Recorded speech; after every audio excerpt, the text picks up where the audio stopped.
Hello, everyone, and welcome to another session of Office Hours. My name is Adrian. I am the CEO and founder of Groundhog, and today I'm joined by a special guest, and I'll introduce her in a second. And today we're going to be talking about building and growing a niche education business, something that I see a lot of people in the Groundhog community doing and in the general WordPress community as well. There's tons of tools now available to enable entrepreneurs in education experts to disseminate their information throughout the internet using tools like Lithra LMS or LearnDash or and WordPress in general. And there's tons of different tools to just help people kind of get their information on the internet. And I'm going to be talking with an entrepreneur today who successfully did that. And she's going to share with us how she did and why she's doing it and how she continues to grow and help her audience.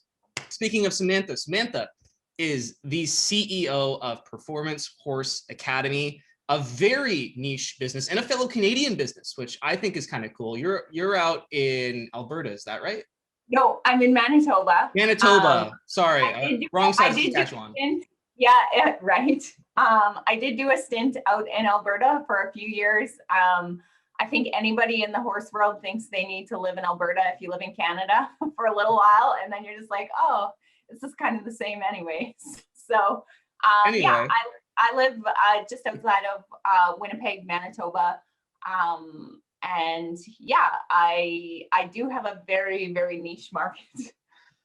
So why don't you just take a few minutes and introduce yourself to the audience, talk a little bit about what you do, because I didn't know, like, I live in Ontario. There's a lot of open farmland surrounding Toronto, and there's I've driven by many kind of these equestrian centers, but I never knew it was kind of like such an involved sort of or community. I had no idea it was as large as obviously you've proven it to be. So just tell us a little bit about that.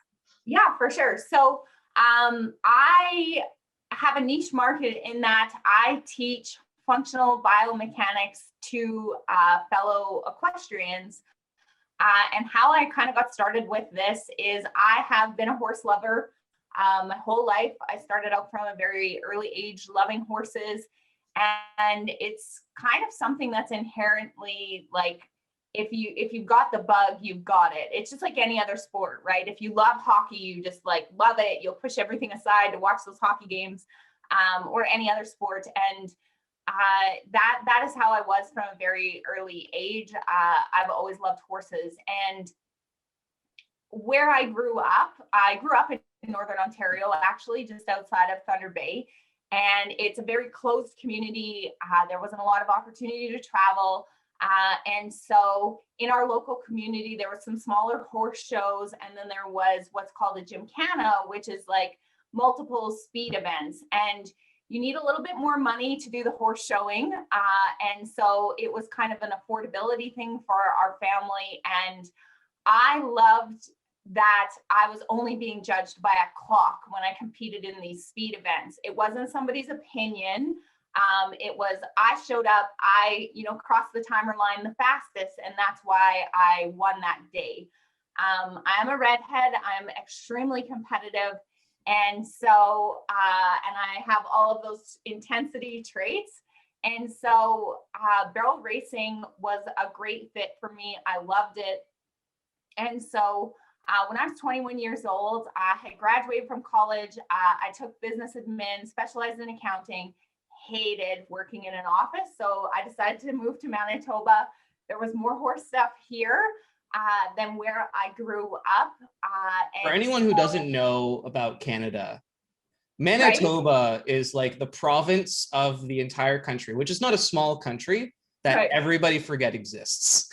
Basically, yeah. And it was like kind of an ongoing joke, because people say you move west and everybody goes to Alberta, and they're like, you kind of stopped a little short there. But it was still close enough to family and friends to travel back and forth. And and so from that, I brought my horse that I had in Ontario out to Manitoba. I tried competing with the people out here, and I learned that there was these clinics, which was a live lesson it was a group lesson that you took with other people. And I used to be a gymnast, and we used to have clinics as well. And so I was like, oh, okay, this is going to be fantastic. But the clinics I was used to were very individualized. So they took whatever problem you were having and you worked on that specifically with this high level coach. And this was just kind of like everybody did the same thing. And I was just like, oh, okay. Yeah. And it's funny when you're young how willing you are to throw away everything to follow someone else. And I think as entrepreneurs, we sometimes fall into that, right? We know we're green, or inexperienced. Green is a term for horses when they're inexperienced. And so we get this great idea, and we just are like, okay, who can help me with this? The trick is vetting them and making sure that your vision aligns with what they're going to teach you how to do. And so in the horse world, I started taking these clinics, and I bought some new horses that were more powerful, stronger, faster, and I still wasn't getting anywhere. How much does a horse cost? You're saying you bought these horses that are more powerful, and I'm pretty sure that the scope of the financials involved in horse racing, right, is far beyond anybody's comprehension. Absolutely. So if I wanted to go and lock, stock, and barrel buy a horse that I could say win at the Calgary Stampede right now, or a bigger rodeo, I'd be looking at spending $80,000 to $100,000 for a horse. For a horse, just a horse. Just the horse, and that doesn't involve like any of like the livery or the equipment, or that's just the cost of the horse. In the horse world, because there's money to be won, right? And so it elevates the cost, right? Because anytime there's potential, and you can play to someone's feelings, then there is revenue potential. And that's one of the most powerful things I think I've learned as an entrepreneur is people spend money based on feelings, not on logic. I am a very logical person. Most computer people who build the software are very logical people. And so that is sometimes how they build it, but that's unfortunately not always the best delivery method for it. And if you truly want to be successful and get people to spend money, you have to understand where their feelings come from, because the feeling side of our brain opens the wallet, drives the car, does all of those things. It's not the thinking side of our brain, as much as those of us who are teachers, creators, builders want it to be. And I think that's where sometimes I'm this strange halfway in between, because I play on both sides. I still compete. I still willingly, spend money on a sport that I may or may not win at any time. And so I think sometimes it makes my scope a little bit wider, and I can kind of understand, because I am still a student, even though I'm a teacher. I'm a forever student.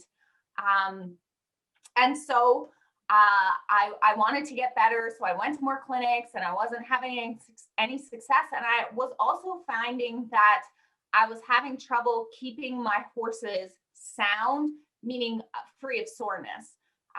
And I actually had a string of 3 horses in a row where they had problems, joint issues, muscle soreness, and it was kind of becoming a chronic thing. And I was like, whoa, I'm the common denominator here. It's me. But what I was doing is I was taking all of this information and applying it, but not taking into consideration what wasn't said.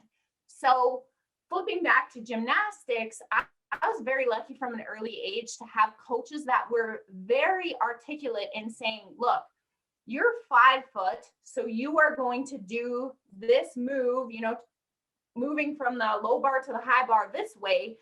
But your friend, Lacey over here, she's 5'7", and so she is going to make this difference. and you're going to do the same move, but you have to actually change your body to do it properly and accommodate your different builds. And so I kind of started tapping back into what I knew about functional biomechanics on the human side of thing. And I was like, wait a minute, we're not taking into consideration that all of these horses are built a little bit differently. And so I purchased a different business, which I still have, which is called Interval Timing. I created the Excel-based software, which runs all the analytics, because I did work in an accounting office for a lot of years. I can run numbers and You know how to use Excel. like nobody's business. Oh, I've got the gold star on the Excel. And so what I did was I started to collect data on horses and pay attention to, okay, this horse turned a really tight barrel, and so did this one, but this one was able to shut off the clock and this one wasn't. What's the difference, right? And start to basically play a game of Sherlock Holmes in what were the differences between the horses, how they were moving. And then I was like, well, it's posture, right? Just like ourselves, your body can't move properly if your sternum's not tucked in. You can't take a full stride with your leg unless your sternum's aligned and your seat bones are pointed down. And I was like, okay, this is going to be the exact same thing with horses. So I went on this absolutely huge data collecting research mission to try to figure out why some horses could clock a turn, like shut off the clock, doing the exact same thing as another horse that couldn't shut off the clock at all. I knew it wasn't from a lack of speed. And so I did almost 13 years of research, which was way too much. I should have, I could have cut it off. Hold up. So from the beginning of your investigation into why some people and some horses were performing better than others, you continued to do research for 13 years. Yeah. Is this before you made the leap to entrepreneurship, or was that just like a solid 13 years of data collection and nothing else? No, I was still working a full-time job. And so I would go on the weekends. And so I would go to races and I would collect data. I also was lucky that I worked in the accounting industry, and you work a lot of hours during the income tax time of year, right? So January to April is how our tax season runs, to the end of April. And so I would work like 80 hours a week, and then I would get to bank those hours and get to take time off during the summer, which is barrel racing time and rodeo time. And so I worked, and then I was collecting the data. And then when I moved out to Alberta, I just worked for myself. I had a couple of side hustles on the go. I did live webcasts at barrel racing to earn some more money. I also am very handy on Excel. So I used to build custom applications in my accounting job for different big businesses. And so then I started doing some custom data applications for people. And so I really just hustled anywhere I needed to get what I needed to basically solve the mystery and have enough concrete data to be able to present that. And can I jump in for a second? I think yeah. Because you said that you had a side hustle about live webcasting. You went to barrel races, you did live webcasting. Now, I feel like that's significant because live webcasting hasn't really been mainstream before like 3 years ago. Right. So I'm assuming you were doing that before 3 years ago. Oh yeah, for sure. So how did you accomplish that? Because it's not like you could have just gone to one of these places and held up your phone and did a Facebook Live. It would have had to be a little bit more involved than that. Facebook Live. There was no when I started webcasting, we still really didn't have great video capabilities on our phone. So can you share a little bit about that and how you monetize that? I'm just super curious because that just trial and error. It was you know, getting, I still have it. I keep it as a nostalgia. You know, the first Canon camcorder I had to upgrade my laptop to have the video input in, right? With you know, there's funny memes going around the internet right now with like the mouse, you know, remember the old mice imports before they were USBs? And I was like, remember when you needed the video input to try to get anything off of a camcorder? Like, and so yeah, it was super challenging to figure that out. And you know, that's one of my super skills that I didn't really recognize early on, that you know, someone would present a problem and I would just be like, oh, we can find a solution for that. And people would be like, how? Well, we'll just research it and we'll just keep trying until we find the answer. And you know, if you want to have people use you as a resource in any kind of a business, whether it's like you guys running Groundhog, and I feel like you are a kindred spirit in that, because I throw shit like that at you guys all the time, right? I'm like, here's what I want to do. Can we do it? And sometimes we break a few things in the process, but unless you're willing to, you know, answer that question, or even if you can't find the solution yourself, point that person in the right direction. They'll always remember that you helped them with that, and they'll always circle back to you as a resource. And so you can't underestimate that ability to talk back and forth with your clients, and even if you don't have the solution, if you can find a solution for them, you feelings wise, their feelings will still give you the credit for it, and those feelings and that rapport will go such a long way to help grow and to build your business. So I didn't realize it at the time, but all of these things together were, you know, building what I have now, because everyone knows me. I was at the barrel races, I was collecting data, I was providing a service that everybody loved, right? So it built that rapport. And so then when I launched my online course, everyone's like, oh, that's Sam Winslow, she helped with this or with this. And right away that kind of helped. So don't ever hesitate to help somebody, even if you can't sell them something, try to help them with something, because they will remember that. We remember feelings more than anything in the world, good and bad experiences. So if you really want to dial into your customers, and I get it, not what everybody isn't doing the same thing. I do have a very kind of a niche market. Some people, you know, their education platforms are very, either they're mandatory or, you know, it is kind of just very point form, but never miss an opportunity to engage with someone and be helpful. Because it will set you a mile apart from anybody else who might be similar to you in the industry. It makes all the difference in the world. Let's talk about the how. And then, by the way, I totally agree, and I've done several videos on kind of that topic myself. But I want to talk about how you went through the how of that, and the way that you actually implemented helping people without asking necessarily for anything in return.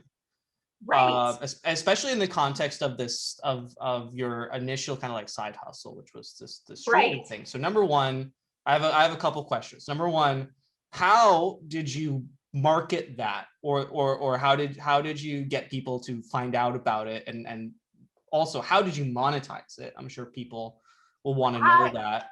And number two, the follow up to that is how did you translate that into marketing and inevitably selling your first educational course that later I'm assuming turned into Perforce Academy.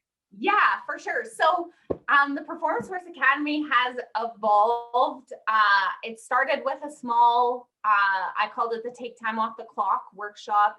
And so how I started it was I knew there was a need for it. People wanted to be able to see their family compete. A lot of people compete, 12, 14 hours away from where they live. Your whole family can't come with you. There was a few companies in the US doing it, and I was like, we need to bring this to Canada. And so I just started, and Excel was a big part of it on the first one.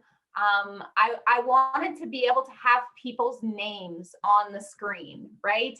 And so I needed a way, and I wasn't going to go and spend $20,000 on broadcast production software. That definitely wasn't in the budget, right? So it was like, what can I do to make do right now? And so I used Excel, and I built some formulas, and you would never know it, but we had Excel at the bottom of the screen and the video feed on top. I used a program called TurboTop, and it allows you to stack your screen however you want it. And it stays that way in whatever order you stack the windows on top of each other. And we broadcast my screen to the internet live, and nobody would have ever known it. I also have had that's just so ingenious. That's just what a simple solution to a complex problem.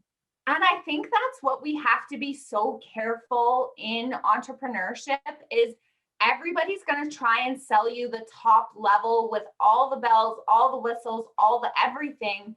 And that is a huge mistake I made when I built my online course first. I bought one of the pre-made platforms, all the bells, all the whistles, all the everything, and my students couldn't utilize it, and I couldn't utilize it. And it was, it almost did me in, honestly, because I am resourceful and I'm not a programmer, but I can figure things out a lot more than anyone else. And I was struggling with it, and my students were struggling with it. And I was just like, this isn't the right fit for us. And I think you have to really recognize your clientele and understand what's going to serve them best. My people would rather be outside than in front of a computer. My people, maybe 5% of them own a laptop or a computer. They operate 1000% with one mobile device and internet that's sketchy 90% of the time. So yeah, Manitoba is pretty rural. Oh yeah. I'm bonding two internet connections together right now to do this, and I've still gotten a couple of messages saying your internet's unstable. So you have to know how your people want things delivered. And I paid a lot of money to take a course maker's course that was going to help me build this amazing platform. And it was a complete failure because it went against what my people needed. It doesn't matter how pretty it is. It doesn't matter how much time you spent making your perfect layout and your margins and everything like that. If they can't extract what they want out of there, you're done. If they can't, yeah, I mean, margins and everything don't really matter a whole lot if the only viewing device you have is a smartphone. Absolutely. But again, you have to be careful where you're taking your narrative from. And I spent a lot of time and a lot of money on design and layout because that's what everybody wants to tell you. And I think one of the most powerful things I heard somewhere in this process where I realized like I need to tap the brakes here and pivot a little bit was people pay for the transformation, not the information.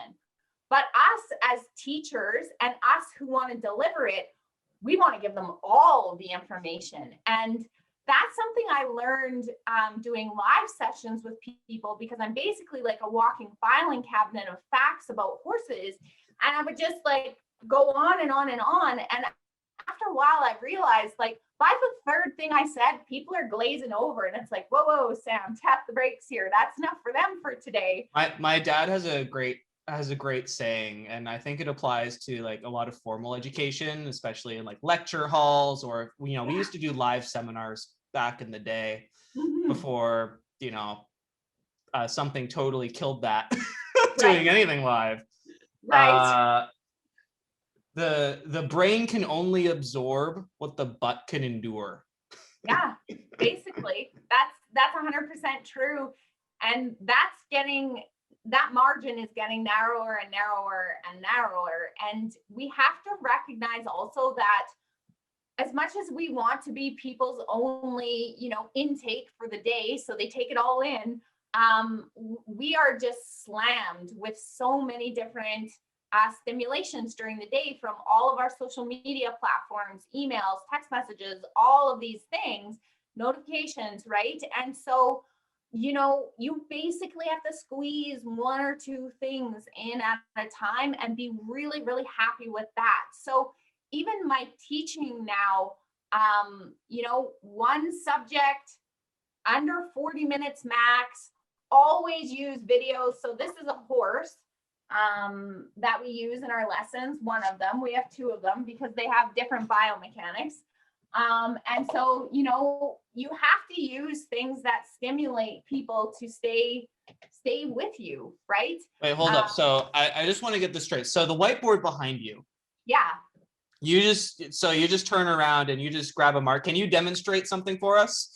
Sure. Okay. That'd be great. So this is a barrel racing pattern, right? And unbeknownst to a lot of people, because of physics, and again, if any teacher, I did okay in school, but if we could have related physics to barrel racing in school, I bet I would have like really done well at it. So physics dictates that there is an invisible circle around every barrel. And if you measure your horse's stride length, which if you go from where their femur ties into their pelvis down to their hock line, which is this joint right here, and you times that by 2, that's how long their stride is. So you always have to stay a minimum of a stride length away from the center of the barrel. Now, if you start the turn too early, so our horses have a center of balance here. So if I start the turn before my horse's center of balance lines up with the center of the circle, it's actually going to pull their shoulder in and it's going to push their hip away like this. And then we end up broadside and our horse now has to balance instead of driving their feet up underneath them. Now, if I take that same approach, but keep going straighter a little bit longer, then my horse is able to come around and I can have a great departure to the next barrel. And the reason I asked for that demonstration is because I know of a lot of people who have courses and their initial desire to demonstrate what you just demonstrated would be to hire an animator and to get some sort of sophisticated program built to be able to drag stuff onto the screen. And I just think that the whiteboard is just a much more elegant and cost-effective solution. It is. Microsoft Paint and the whiteboard are my two greatest tools. And I mean, I know how to use Adobe Photoshop extremely well, but you know what? All people need is for me to draw a triangle on their horse or a line on the horse or draw a circle around them and be like, here's where you're out of alignment right here.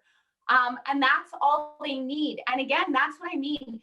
Everybody wants to sell you the top end of everything. And again, they're playing to your feelings, right? It works both ways. It's our Achilles heel, how much we want to help people and how much we're willing to spend to do it. And what I recommend for everybody is to, first of all, talk to the creator of whatever it is you're buying, if you can't even get a conversation with them, there's a really good chance that their support level might not be what you need it to be, right? If you can't make that connection via email and get a timely response, that's not a priority for them. That also works both ways too.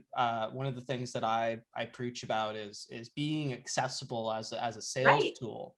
So if you are in turn are not accessible to your audience, and it's impossible to have a conversation with you, that will have a negative impact on your own success.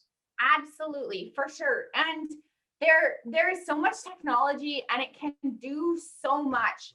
We just have to make sure it's right for our people, right? Whoever your people are. Now, if you're teaching people about OCD, they're not going to like this, right? They're going to need something that's a little more dialed in. So understanding what your people want is what you need to do before you do anything else, because you can waste a tremendous amount of time and money and get your students frustrated before figuring all of that out, unless you ask. The other thing is I would recommend to anyone is to create a small amount of content first and see if your people like it. Get feedback. Obviously, you can't just take one person's opinion, because I have some students that complain about videos sometimes, but that's 2 for every 100, right? So I make documentation for them, but I need to make sure the 98 can access what they want. And it's the 2 that complain. The 98 are the silent guys. You have to actually ask them. And that's the unhappy. I have a saying: the unhappy are always the loudest. Yeah, and it's not always unhappy, but people are taught sometimes that the squeaky wheel gets greased, and you have to be careful, because there might be a lot of wheels that are doing a lot better, but they're just not squeaking. So what I have learned is to constantly ask, do you need help with that? Because they won't ask me for help, but and we had a little joke about this the last week when you sent a funnel email and you said, I wanted to reach out personally, and I had a little laugh about it, but it made me answer it because it was written in a very personalized manner. And that's what we have to do sometimes. And that's what I say to people. I'll send them a text message and they don't know it's a group text message.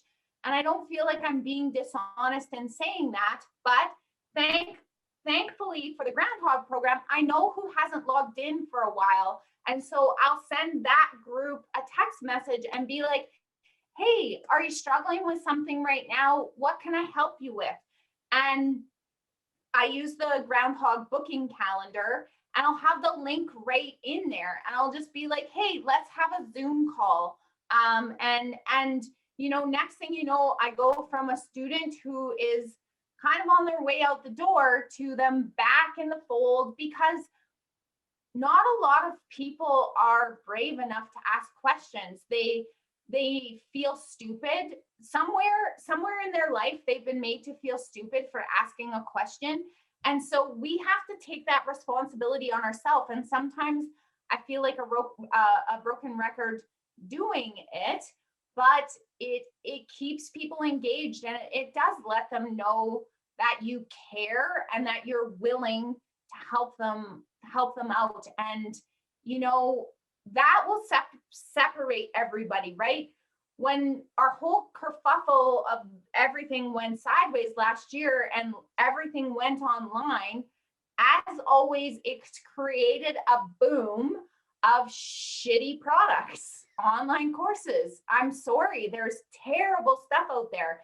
And anything you pay to take, they're going to tell you to automate everything, and walk away from it. And I guarantee those won't be successful in a year, because that lack of personalization, that lack of genuine separating out people and engaging with people, you won't keep them. We in this crazy world that we live in, the last thing we have is the ability to connect. And whether it's online, via email or text message, which we're going to talk about my success with text messages, you can keep people engaged and part of your program and get them talking about you, right? Like, it's hard. My industry is 100% run in live scenarios. Nobody has ever, there's been a couple of horse courses. I'm noticing more and more of them online. And they make me shudder a little bit because there is absolutely no distinguishing between what's going to work for you and what's not going to work for you. And it's already creating this tone of, yeah, well, I paid for that and it was garbage. I just got a bunch of emails and, you know, it didn't help me. And that is what connects with people. Even if they only have one problem and you can help them with that, at some point or another, they're going to circle back around and they're going to try to buy something else from you because you helped them with something. There's three components that I've recognized, and at least all of the programs that I've been a part of, and all of my colleagues who also run successful education programs. There's three components that make up a niche education business that's successful and sustainable and produces results for the people who take it. Right. So the first one is obvious. It's courses. Right. That's when we think niche education business, we load up LearnDash, we load up Lifter LMS, and we throw some videos in there and then we sell it. Right. And sometimes it's that easy. Right. But that's, you have a course business, but not an education business. The second part that's super important that I recognize that is in every single education business that is successful is community. There has to be some sort of networking and community aspect where members can communicate with other members and talk about the results and help each other so that you're not the only point of contact. Mm-hmm. So we have courses, we have community, and the last one, which is the one most people leave out, is coaching. Yeah.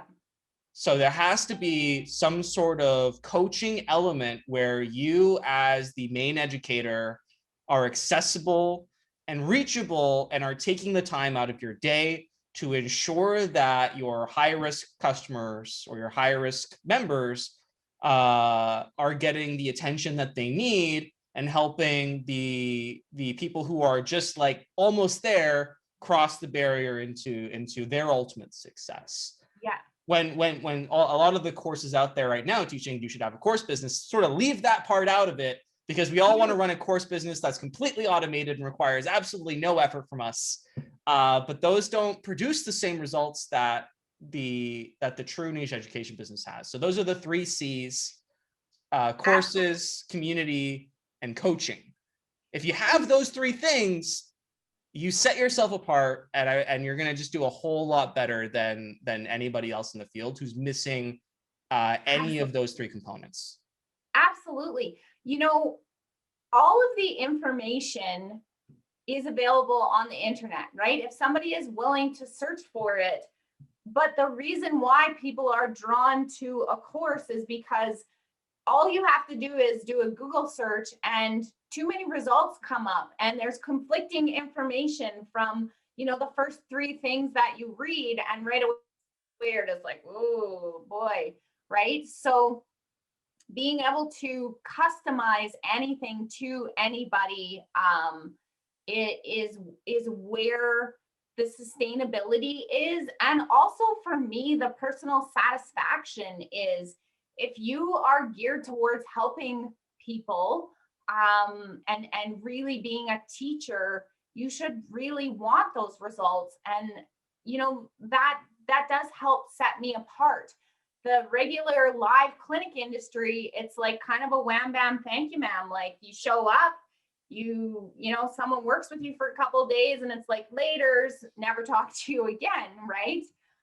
Whereas this is, we ride through the highs and the lows, right? Like, oh, you're doing awesome. Shit, you had a setback. All right, let's reel it back in again.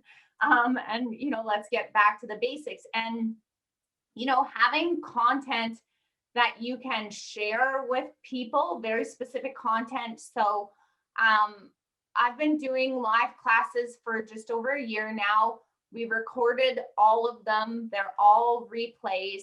And so what I use that for is if someone's having trouble, we have a system that I use Groundhog for, that I send you a video feedback of what's going on, and here's a lesson to go with it, right? Here's a video to watch where we talk about this. And 90% of our videos have, run footage in it. We've got the whiteboard in it. We've got, all of those elements. So then they can watch it. I'm telling them what they need to do, but then they can watch it again and be like, oh yeah, okay. Yeah, now I see what you mean, right?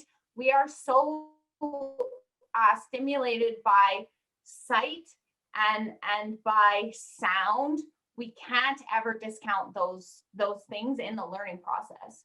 I think Chris Badgett, who's actually watching, I see he's commenting. He's okay. Chris Badgett, the CEO of Lift Else. He calls that Skittle. Screw it, do it live. Nice, that's awesome.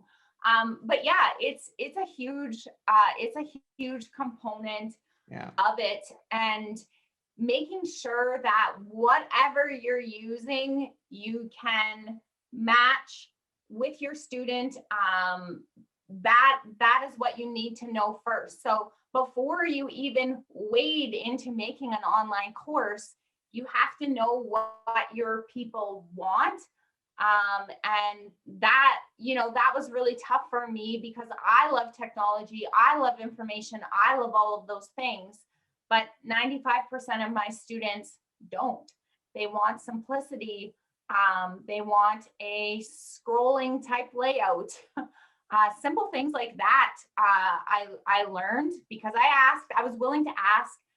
You have to be willing to ask. And sometimes it's like, put on your big girl panties and be like, okay, I know you guys are hating this, but can anyone, can you put your finger on what you hate about it? And that was a big thing because so many of my people are on a cell phone. They hate when another page opens, right? They want to just be able to scroll and click and scroll and expand and, shrink it up. And I was just like, wow, I had no idea that was that important to you guys. Yeah. Got it. So now we have a 1-page layout and everything is laid out on there. And before they just felt like it was too complicated, that you had to go in and out of all of these different things. And now everything is laid out like a social media scroll, and simple things like that. And I would have never guessed that in a million years. And people have a hard time articulating that too. They're just like, I don't like it. And it's kind of like a toddler, right? It's like, I don't like it. And it's like, what don't you like about it? Well, I don't know. I don't like it. And it's like, oh no. So there are two things. There are two things that I still want to cover. We're rapidly approaching the top of the hour. Okay. And there are two things that are still covering. Number one, I really want to talk about the transition from your and the success of your first course that you put online, and the transition into a full-fledged business that helps, and also I'd like to know how many people that you've actually helped over the years. I think that's always a fun number. And also I want to talk about SMS and how we talked a little bit about that before we went live, and how you've been really utilizing text message marketing to communicate with your membership and activate your community. Absolutely. And I feel like, there's those moments in time where we need to spend money and where we need to be, thrifty. And text messaging is money always well spent. Whether I'm running a little freebie, I run little freebie courses every once in a while. We had one called Mythbusters, and people are really, really willing to ignore an email, right? Unless you run a business, you could go several days without checking your email because there's mostly just marketing stuff in there. And so everybody's kind of willing to give their email. There's also the struggles with all of the MSN based emails, right? Hotmail, MSN, Yahoo, on how hard they sort everything to junk mail because they get hacked constantly. But the first thing that and it's actually what drew me to Groundhog in the first place was the ability to send out text messages. So again, most of my people would rather be anywhere than by a computer, but they never go far without their phone, right? There's a huge market in the horse industry for cell phone holders on your saddle. They actually built new jeans that have a cell phone holder over the thigh for equestrians. We never go without our phone, right? So I realized really quickly that text message notifications were going to be my bread and butter. If you collect 1,000 emails and nobody pays attention to them, it's absolutely useless. And again, there's that small percentage, right? It's like that 5% of people that love those long drawn out emails and stuff, but you do have to fish for numbers at some point to keep fed. So I realized right away I had used text messaging in when I had my little barrel racing webcast business. I would text people who the leader was, right? And so I realized really quickly, if you had some tidbits or something, anybody will give you their cell phone number, right? Because again, it was quality information. So people could subscribe to my webcast, and I would update them after every 50 horses ran, because at a big barrel race, like next weekend, I'm going to one and there's 700 horses are going to run in one day. So yeah, it's a numbers thing. And they'll pay out close to $500,000 at this event. So I realized really quickly, if people gave me their cell phone number, I could communicate with them. And by law, as long as you're honest about collecting it, you can send one marketing thing back, and then they can choose to subscribe, right? Like you still have to give them the option to unsubscribe or stop or whatever. But I realized right away how quickly it narrowed out who my people were. And so right away now, like email to me is almost useless. I watch my stats on it and stuff. But if I sent a text message right now, I have a little subgroup that's called Barrel Racer Rehab. It has about 300 or 400 people in it. It's a freebie group. But like if I sent them a text message right now, asking them a question like, are you going to the Idaho Barrel Futurity? 50% of them will answer back within 15 minutes. So like, they're looking at it, they're receiving the message in their brain, and they're willing to jump on it too. So it does cost money. It's not even a penny per send through Twilio. And your system integrates better with it than any other system, I've ever used. Twilio is pretty great.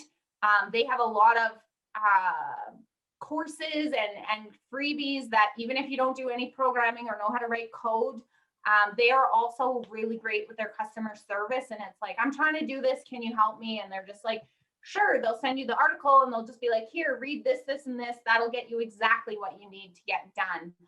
And so we played some games in December last year with the National Finals Rodeo. And,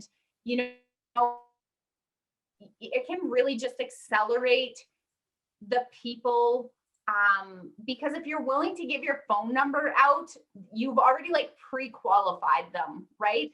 Anybody will put their email on there, but not everybody will actually put their text, like their cell phone number on there.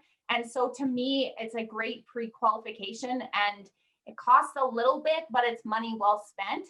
I also find that when I send something, it's to the point, it's purposeful, and people love that, right? Again, there are certain people who love long emails, but most people like to scan and go. And so you need those 1 or 2 points max and get them to go from there. So text messaging is so underutilized. And I have to laugh because there's still people, saying, oh, get your first 1,000 email subscribers. And I'm just like, oh, no. Get 200 text subscribers and you'll make more money off of those because they were willing to give you direct access to themselves in the first place. So I think that's super powerful. And I guess it also ties into what you were saying earlier, like know your audience.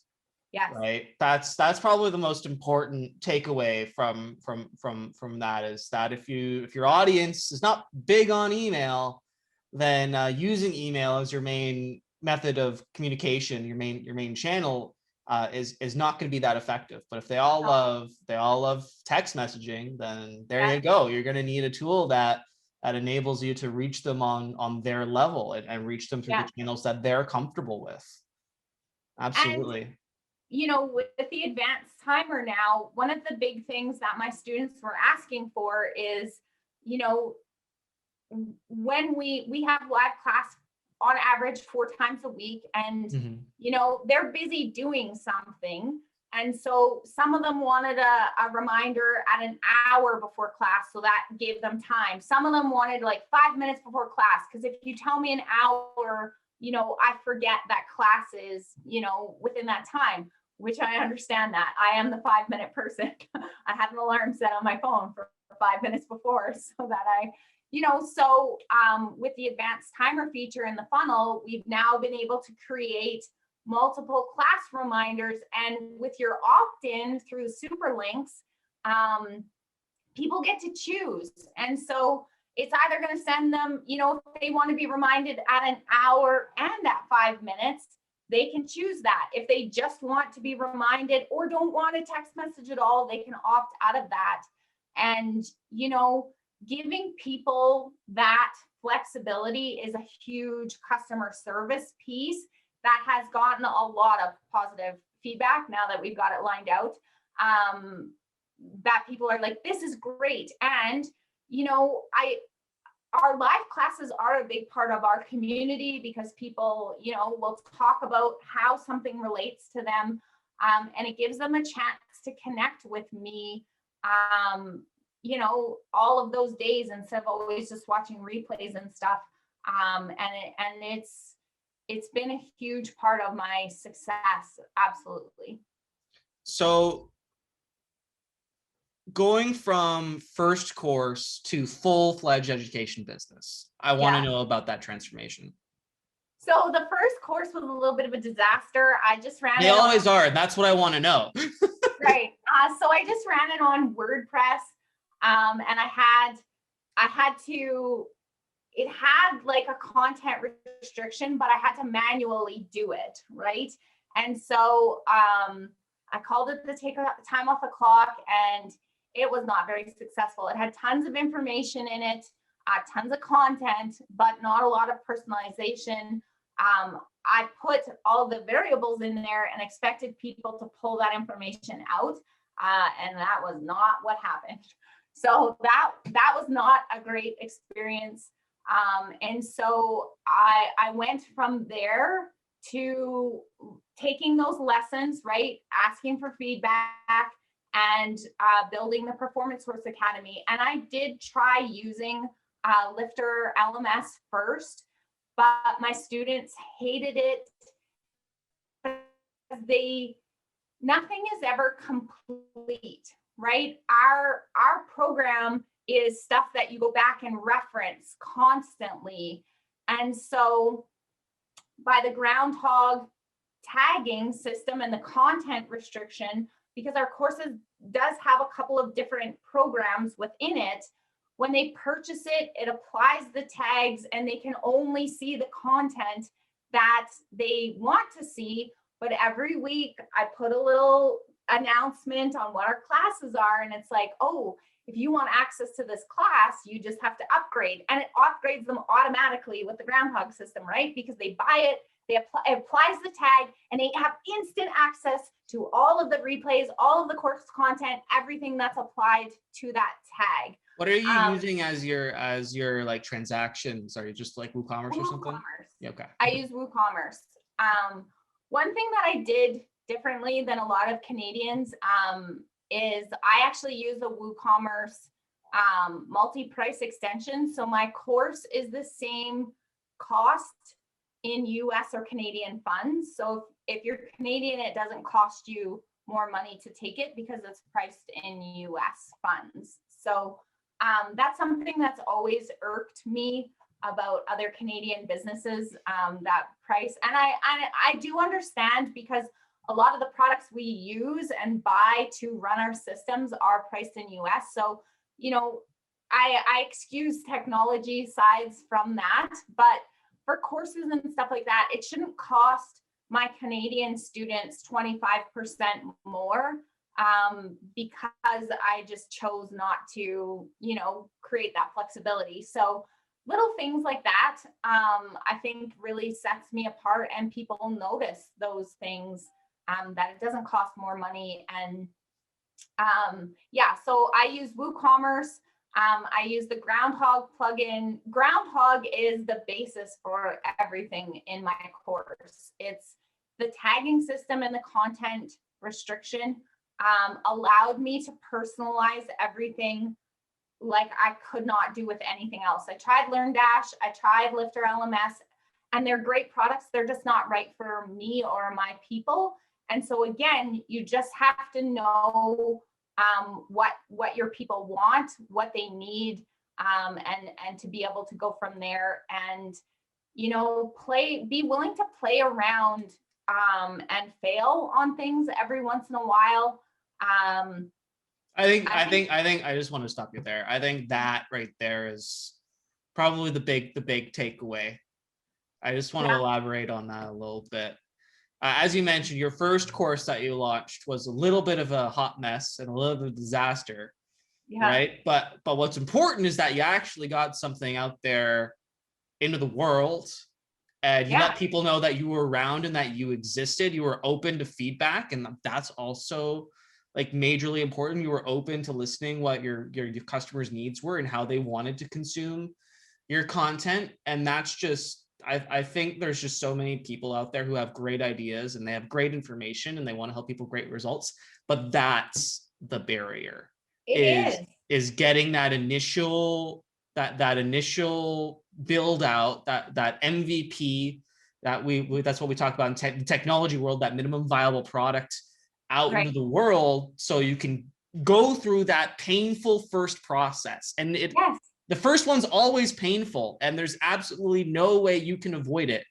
It's always painful no matter what. And the sooner you get it over with, the sooner you can evolve into something that's sustainable and something that produces excellent and great results for your members, your community, and your customers. Yeah, absolutely.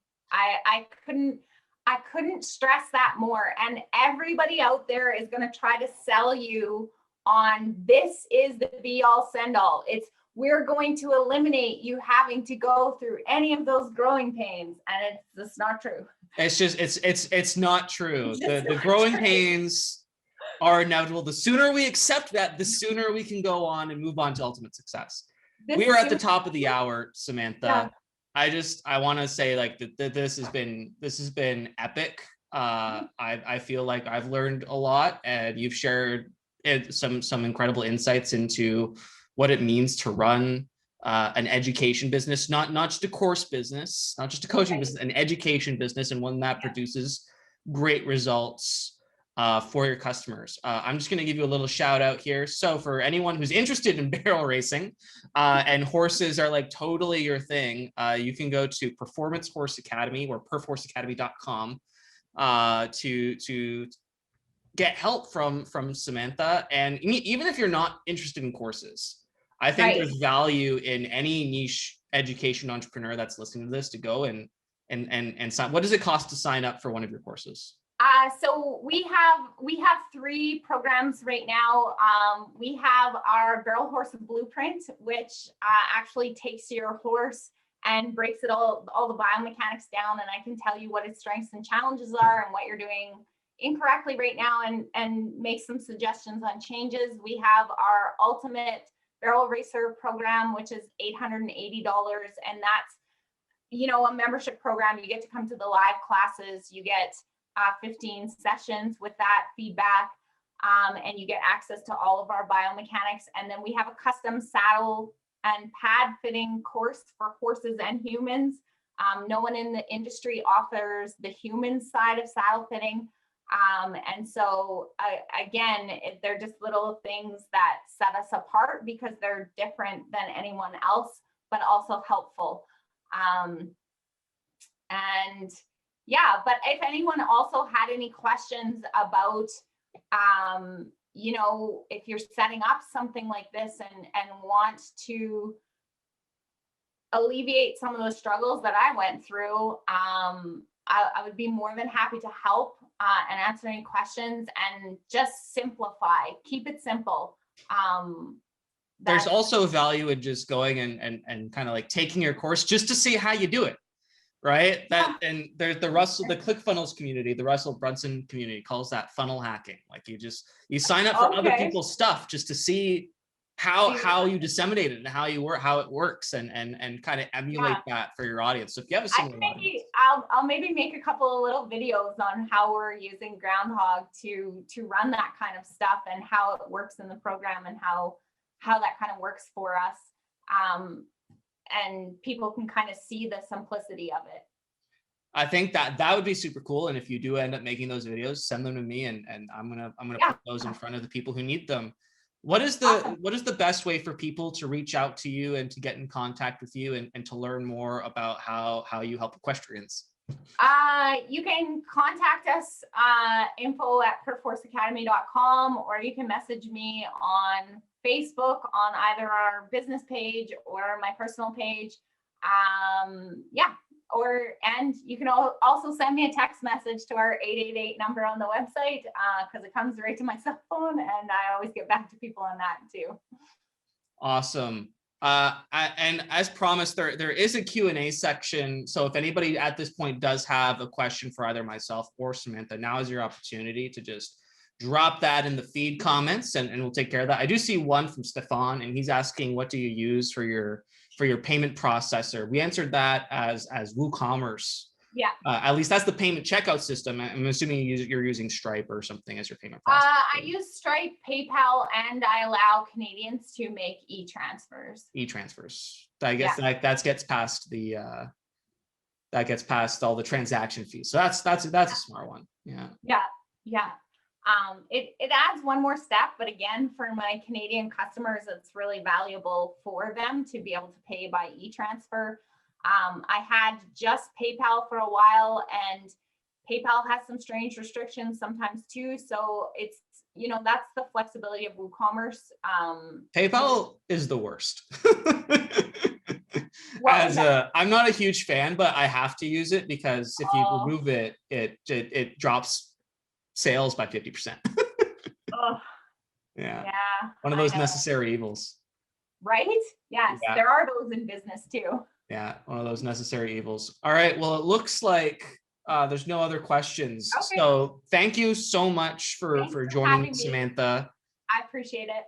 It was super educational and super informative and just interesting to hear your story, and it's one, the entrepreneurial journey and the journey of going from something completely unrelated to something else completely unrelated is always an interesting one. So from accounting to equestrian, that's just one of those journeys that's always just lovely to hear. So I hope to be able to do a follow-up sometime in the future and learn what kind of like your next big ideas are and how else you're utilizing Groundhog to create epic results for your customers. Awesome. Thanks, Adrian.